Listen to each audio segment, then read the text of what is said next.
ഛത്തീസ്ഗഡിൽ അറസ്റ്റിലായ കന്യാസ്ത്രീകളുടെ ജാമ്യാപേക്ഷയിൽ വിധി നാളെ. ബിലാസ്പൂരിലെ പ്രത്യേക NIA കോടതിയിൽ വാദം പൂർത്തിയായി. അന്വേഷണം പ്രാരംഭഘട്ടത്തിലാണെന്ന് ഛത്തീസ്ഗഡ് സർക്കാർ കോടതിയെ അറിയിച്ചു.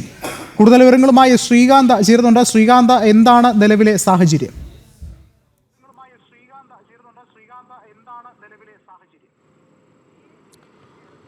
ഛത്തീസ്ഗഡിൽ ഇന്ന് കന്യാസ്ത്രീകളുടെ ജാമ്യാപേക്ഷ പ്രത്യേക NIA കോടതി പരിഗണിച്ചിരുന്നു. ആ ഘട്ടത്തിൽ സംസ്ഥാന സർക്കാരിനോട് എന്താണ് നിലവിലെ സാഹചര്യമെന്ന് ചോദിച്ചു. ഇത് അന്വേഷണം പ്രാരംഭഘട്ടത്തിലാണെന്നും മതപരിവർത്തനവുമായി ബന്ധപ്പെട്ട വിഷയമാണെന്നും മറുപടി നൽകി.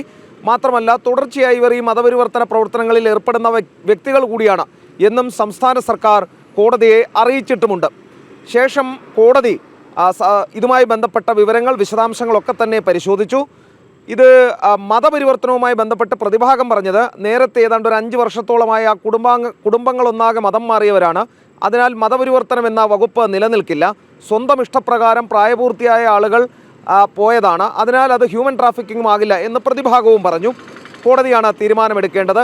നാളെയാണ് വിധി പറയാനായി മാറ്റിവെച്ചിരിക്കുന്നത്. നേരത്തെ കേന്ദ്ര ആഭ്യന്തരമന്ത്രിയൊക്കെ തന്നെ പിന്തുണ നൽകിയെന്നും ജാമ്യം നൽകും എന്നും തങ്ങൾക്ക് വാക്ക് തന്നിട്ടുണ്ട് എന്ന് UDFൻ്റെ MPമാർ അവകാശപ്പെട്ടിരുന്നു. പക്ഷേ എനിക്ക് തോന്നുന്നില്ല ആ കാര്യത്തിൽ അങ്ങനെയൊരു വാക്ക് കേന്ദ്ര ആഭ്യന്തരമന്ത്രിയിൽ നിന്നും ഉണ്ടാകുമെന്ന്. കാരണം അത് സബ് ജുഡീസാണ്. കോടതിയുടെ പരിഗണനയിലിരിക്കുന്ന വിഷയത്തിൽ കേന്ദ്ര ആഭ്യന്തരമന്ത്രി ഒരുപക്ഷെ UDF MPമാർ പറഞ്ഞാലും കേന്ദ്ര ആഭ്യന്തരമന്ത്രി അങ്ങനെ ഒരു ഉറപ്പ് കൊടുക്കും എന്ന് ഈ ഘട്ടത്തിൽ വിശ്വസിക്കുക വയ്യ. രണ്ടാമത്തെ കാര്യം, ഛത്തീസ്ഗഡ് മുഖ്യമന്ത്രി എന്ന് പറഞ്ഞത് നിയമം നിയമത്തിൻ്റെ വഴിക്ക് പോകും എന്നുള്ളതുമാണ്.